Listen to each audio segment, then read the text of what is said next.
Oremos, irmãos.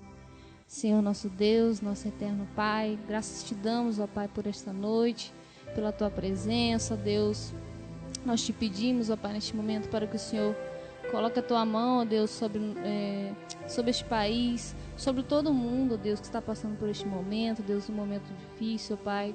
Mas nós pedimos forças, ó Pai, forças para passar por isso e confiar no Senhor até o fim, ó Deus. Nós queremos te pedir também, ó Deus, para que o Senhor abençoe este culto, Deus, e fale aos nossos corações. Oramos no nome de Jesus. Amém. Vamos ler agora, irmãos, o texto que se encontra em 1 Crônicas, capítulo 29, versículo 13. Agora, nosso Deus, damos-te graças e louvamos o teu glorioso nome.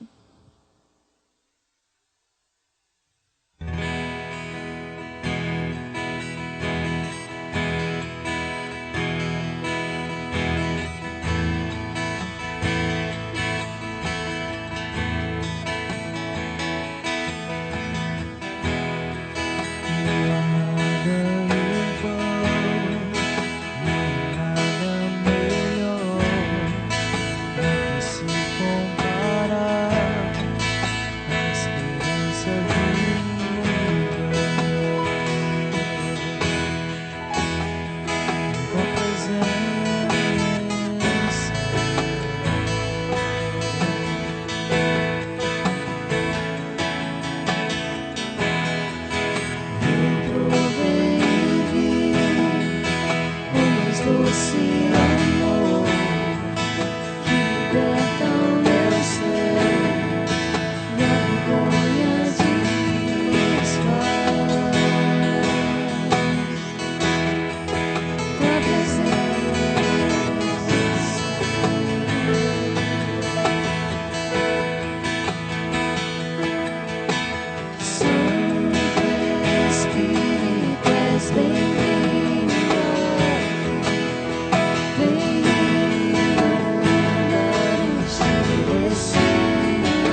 Irmãos, finalmente chegou o grande dia.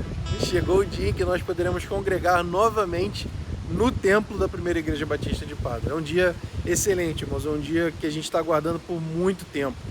E claro, apesar de ser uma notícia extremamente feliz, no próximo domingo, dia 13 de setembro, estaremos juntos novamente, com restrições. Essas restrições, elas são impostas pela Secretaria da nossa cidade, Secretaria de Saúde da nossa cidade, pela Prefeitura de nossa cidade, que é a autoridade civil máxima, né, do nosso município. É muito importante que a gente, como igreja, respeite toda a determinação que vier da nossa autoridade civil, certo? Então, faremos assim. Uma das restrições, por exemplo, está no número máximo de ocupantes. Nós podemos ocupar apenas 30% da capacidade máxima do nosso templo. Isso vai fazer com que o número de pessoas que podem estar presencialmente no templo fique reduzido, certo? Então, haverá um processo de cadastramento que vai acontecer pela internet. Se você tiver dificuldade com a internet, você pode ligar também para a nossa secretaria e, né, a nossa secretaria vai, de fato, colocar você nesse banco de dados, vai te cadastrar. Você vai receber no seu e-mail uma confirmação de que você está autorizado a estar no templo para aquele culto específico, daquele horário. E a gente pede, irmãos, encarecidamente que os irmãos respeitem esse processo. Né? Se você não conseguiu fazer o seu cadastramento durante a semana e as vagas acabaram antes de você conseguir, irmãos, não vá ao templo. Por favor, não vá ao templo. Você não pode estar ali, você não tem essa autorização e a gente precisa da compreensão e da ajuda dos irmãos para que essas determinações da prefeitura sejam de fato obedecidas, ok? E se você conseguiu se cadastrar, venha com a sua máscara. Nós teremos também estrategicamente posicionados álcool gel, né, para que você possa se higienizar, manter-se seguro e manter os outros seguros através da sua diligência com a sua própria com a limpeza das suas mãos e com todos os protocolos que a gente já está cansado de ouvir, cansado de saber. Então a gente precisa obedecer tudo isso, certo? Com máscaras dentro do templo, eu preciso repetir isso, você não pode ficar sem máscara no templo, tá? Teremos álcool gel disponível, cadastramento, tudo isso vai estar disponível na internet, no nosso site e nas redes sociais, bem no iníciozinho da semana. Então, irmãos, fiquem atentos a essas orientações, nos ajudem a obedecer essas recomendações para que tudo aconteça de maneira absolutamente suave e feliz. É um grande dia, irmãos, um dia que a gente vai poder voltar a nos congregar, né, no nosso templo. Obviamente a transmissão continua, então você que não conseguir se cadastrar, estaremos juntos aqui. Eu também vou estar pela internet apenas, infelizmente, mas estaremos juntos também, dessa forma. Que Deus nos abençoe a todos, irmãos. Boa noite, amados e queridos. Depois desse louvor que falou nos nossos corações, nos preparou para a palavra, e agora nós teremos um tempo em que o Senhor falará nas nossas vidas. Meu desejo é que a paz do Senhor esteja no seu lar e que você esteja com o coração quebrantado e que nada venha atrapalhar esse tempo agora com Deus, sabe? Então, se preocupe agora em silenciar tudo para que o Senhor venha falar ao seu coração e ao meu coração. Vamos orar? Deus querido, obrigado, Senhor, por essa noite em que estivemos entoando louvores a Ti, Pai, que é digno de toda a honra e de toda a glória. E agora estaremos lendo a vossa santa palavra que o Senhor deixou, Pai querido, para nos orientar, para nos encaminhar, Senhor, para nos conduzir, para nos corrigir e para nos levar, Senhor, à salvação em Cristo Jesus.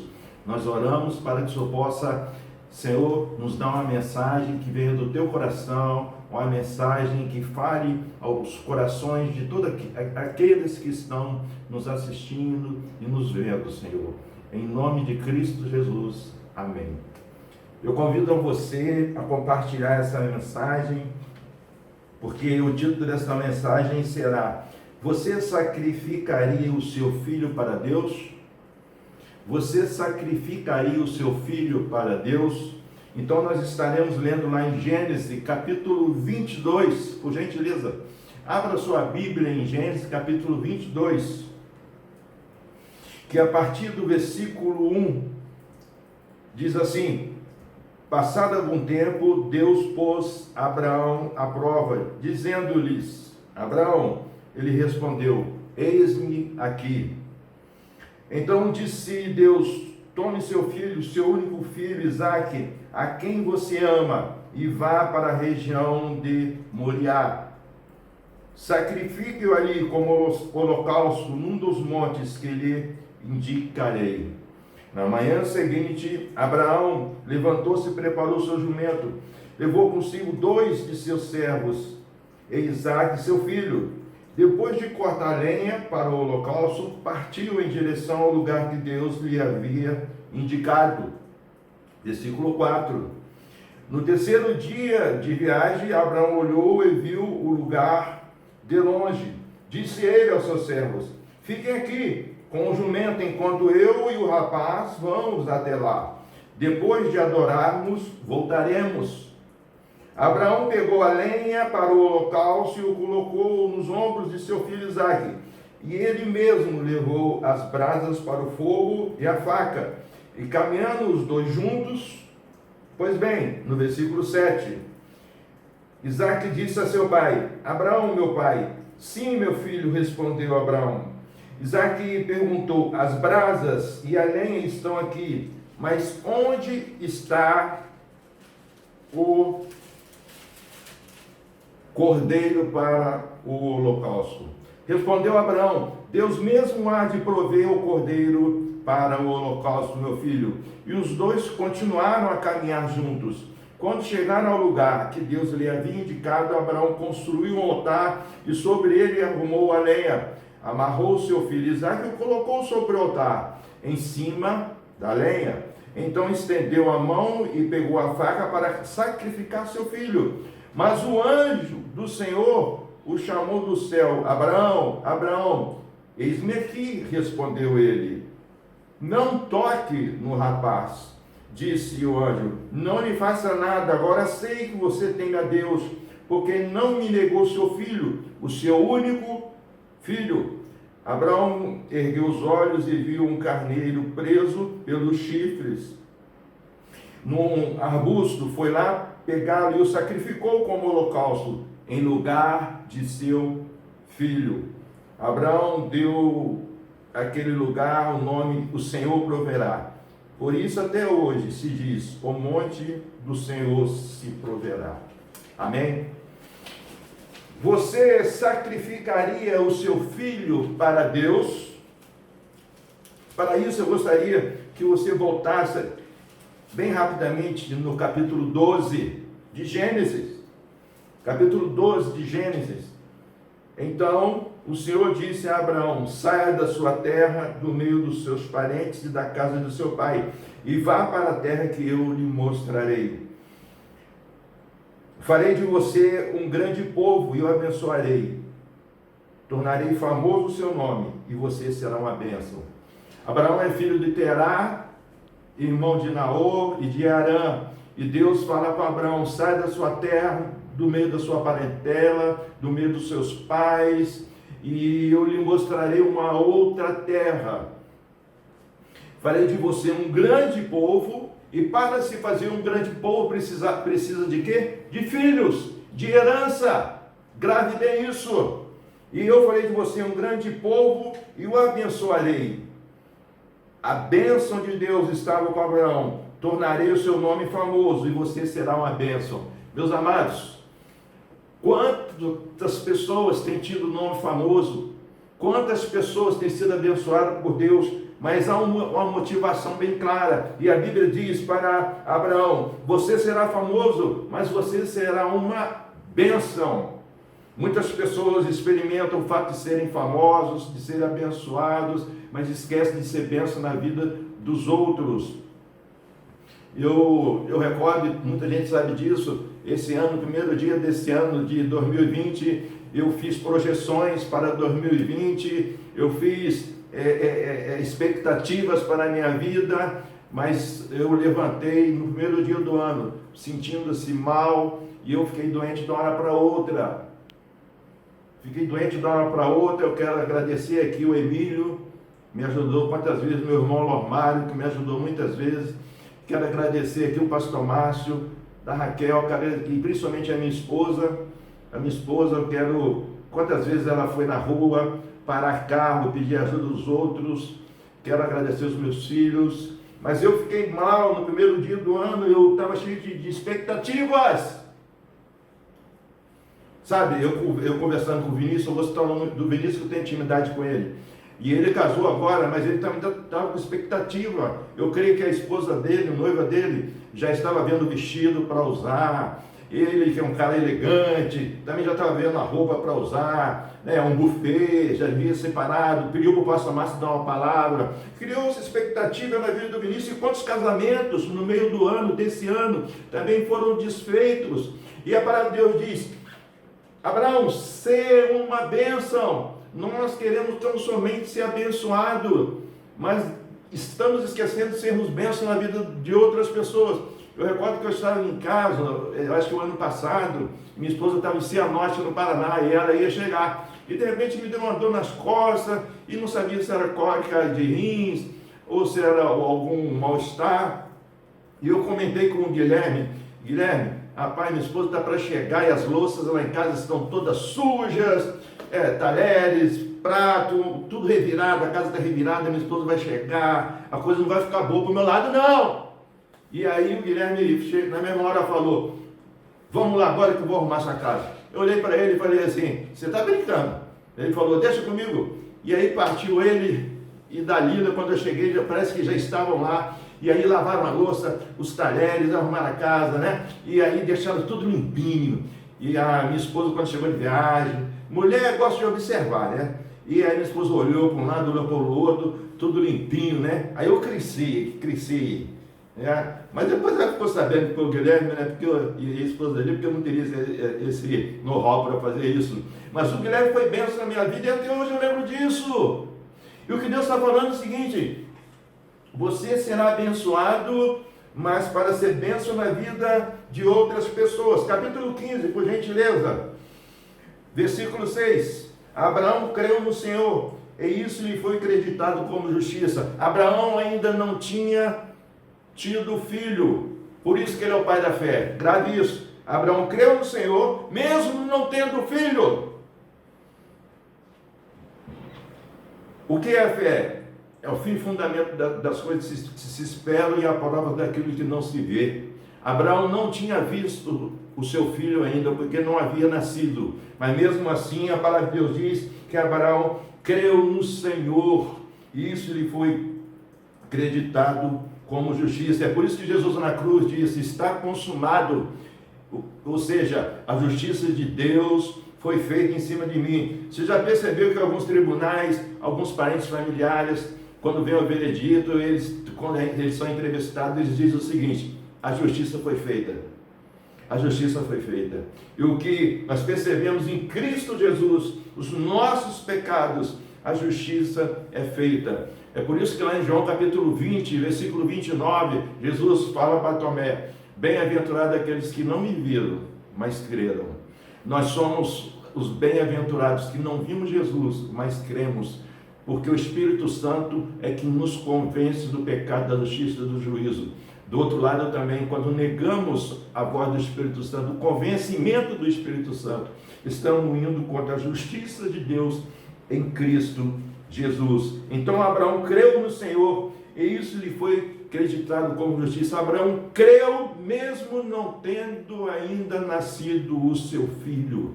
Isso sim é fé, e nós temos que aprender com Abraão. Agora vamos sim para o capítulo 22.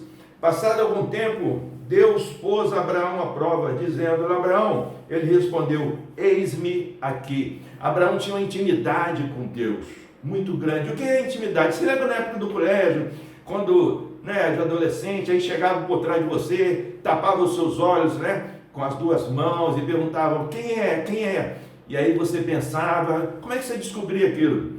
Você descobria quando você passava suas mãos, nas outras mãos, ou através do anel, ou através da grossura das mãos, do pelo, e aí você falava: é a Jaqueline, é o Paulo, é o José, é intimidade. Lá em casa acontece o seguinte: eu ando arrastando chinelo,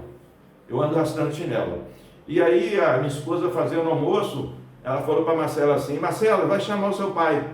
E a Marcela chegou e falou assim: ele já está vindo aqui já. Aí minha esposa perguntou assim, como é que você sabe disso? Ela falou assim, a senhora não está vendo arrastar o chinelo não? A senhora não está ouvindo não? A arrastação de chinelo? Né? Eu sei que de repente você está se localizando teu marido aí também que anda arrastando chinelo. Mas lá em casa eu ando assim, eu ando arrastando chinelo. Mas Deus tinha intimidade, Abraão tinha intimidade com Deus. E imediatamente disse, eis-me aqui. Então disse Deus, tome seu filho, seu único filho, Isaque, a quem você ama. Deus pediu aquilo a quem ama, quem mais ama. Deus não pediu nenhum cacareco, Deus não pediu entulho. Você lembra aquela antigamente bomba de frite, nada disso. Deus pediu aquilo que Abraão mais amava. Sacrifica-lhe no altar como o holocausto num dos montes que lhe indicarei. Olha só, não tem coisa mais preciosa na nossa vida que mais dói no nosso coração do que os nossos filhos. Eu recordo que quando a minha filha fez exames clínicos e ressonância magnética, exame de sangue, e foi acusado um tumor nela. E quando a doutora falou para mim desse tumor, eu lembro que eu vim, a porta parecia que estava aberta do consultório, eu vim andando de ré, era um lugar alto. Eu vi, se eu não batesse ali, se não tivesse ali uma grade, eu ia cair lá de cima. Porque não tem coisa mais preciosa do que os nossos filhos. Eu sei que você que tem filhos está me ouvindo. Quando você vê o seu filho fora do caminho do Senhor, quando vê o seu filho doente, se pudesse, você dava a sua vida pelos seus filhos.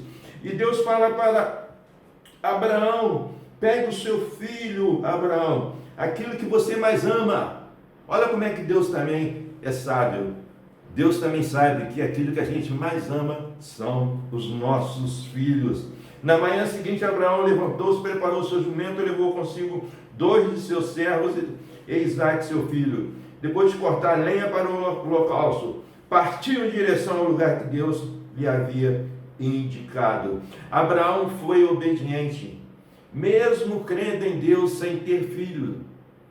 Mas Sara gerou filho, circuncidou o filho, e agora Deus pede esse filho. Você daria o seu filho em sacrifício para Deus? Pois bem, disse ele a seu servo, fiquem aqui com os jumentos, enquanto eu e o rapaz vamos até lá. Depois de adorarmos e voltaremos. Grave o versículo 5.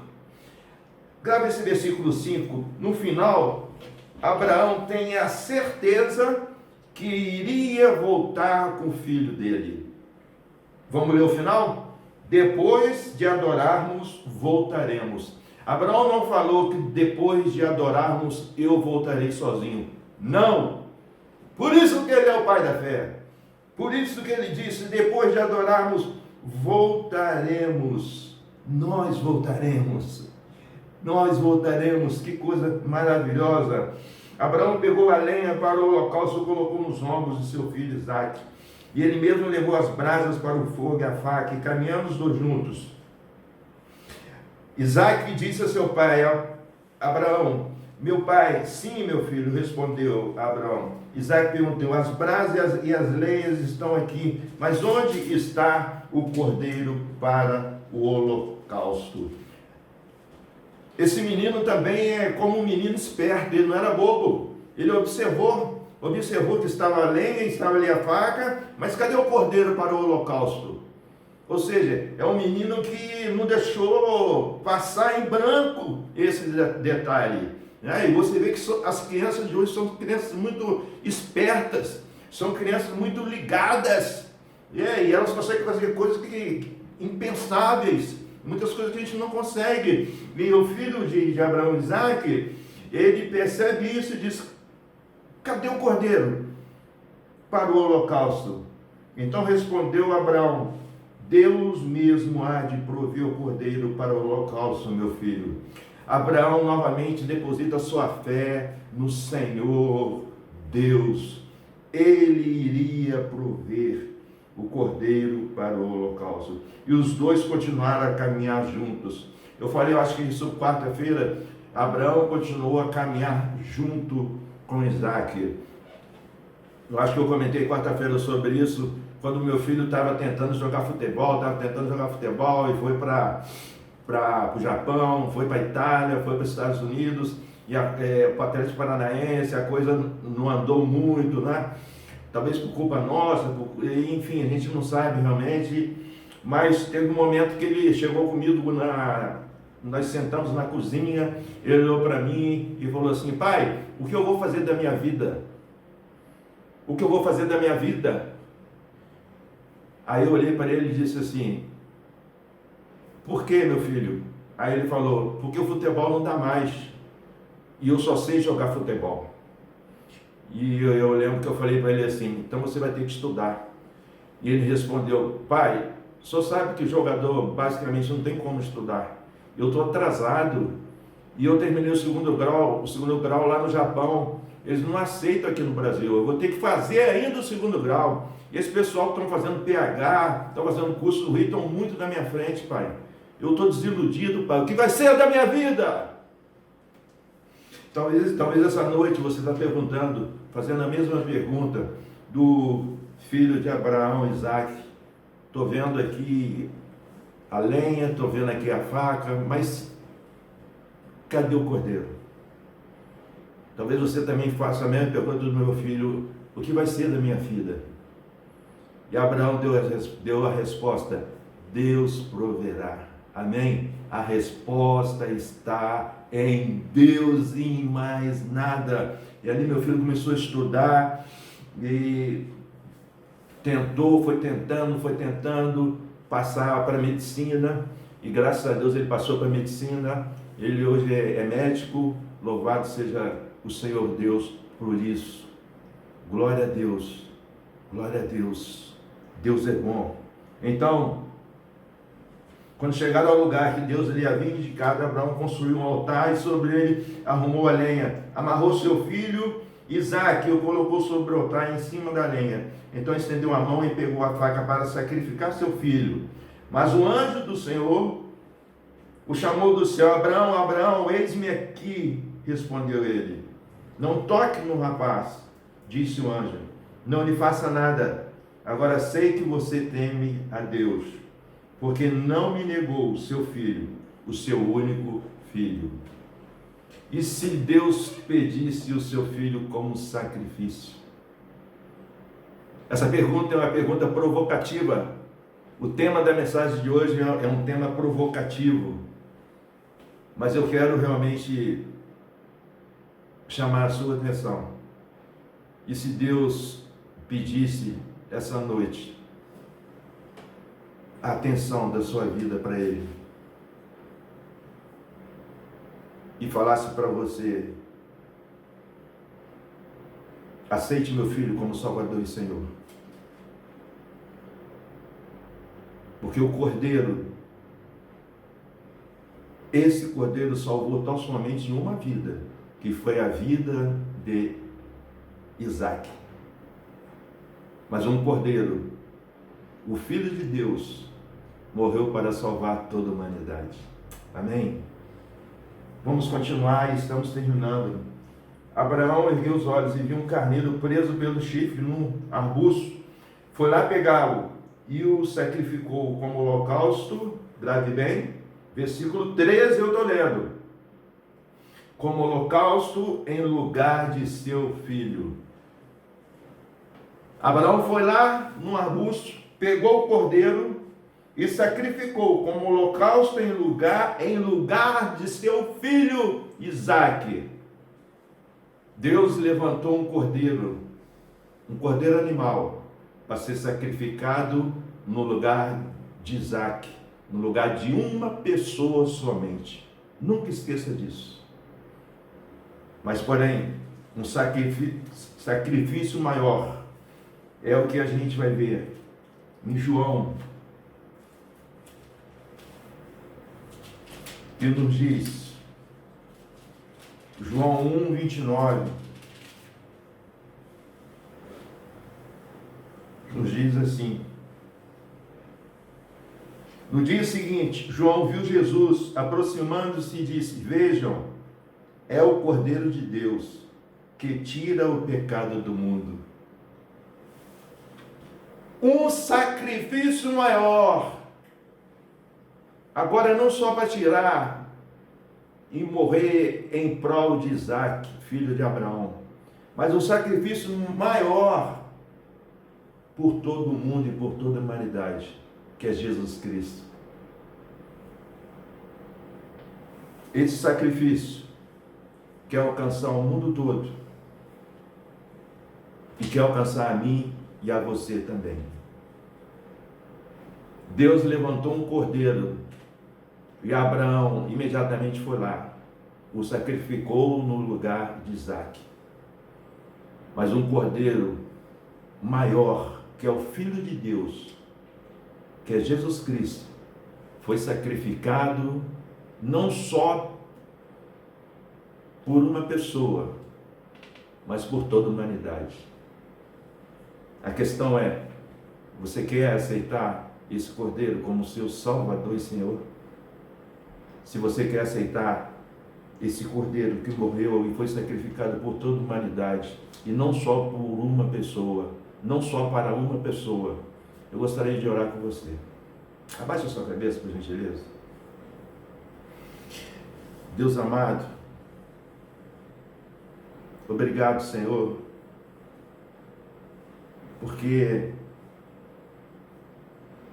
a fé de Abraão é uma fé que nos inspira. Obrigado, Senhor, porque o sacrifício de Isaac foi apenas uma prova da verdadeira fé de Abraão. Ó Pai, oramos aqui a princípio por aqueles que têm largado Jesus por qualquer coisa, Pai. Pessoas que têm afrouxado na fé, Senhor, por qualquer coisa. Oramos para que essas pessoas venham se fortalecer e serem bênção, Senhor, em nome de Jesus Cristo. E oramos também, Senhor, para que possamos compreender que Deus providenciou um cordeiro para ser sacrificado no lugar de Isaac. Mas em compensação, Deus providenciou o seu Filho Jesus Cristo como um cordeiro que foi sacrificado por toda a humanidade. Um sacrifício muito maior, Senhor. E se alguém quer aceitar esse sacrifício, esse cordeiro, que diga assim no seu coração: Senhor Deus, eu entendi que o Senhor providenciou um cordeiro para salvar somente uma vida, a vida de Isaac. Mas também entendi que o Senhor, Pai, posteriormente providenciou o teu Filho como um cordeiro que salvaria toda a humanidade. E eu quero crer em Jesus como meu Senhor e Salvador. Eu quero voltar para a casa do Senhor, Pai, para ser bênção. Em nome de Cristo Jesus. Amém.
Deus abençoe tremendamente. Deus abençoe a sua família, seus projetos, e que a bênção de Deus esteja no seu lar. Sê tu uma bênção também. Deus abençoe.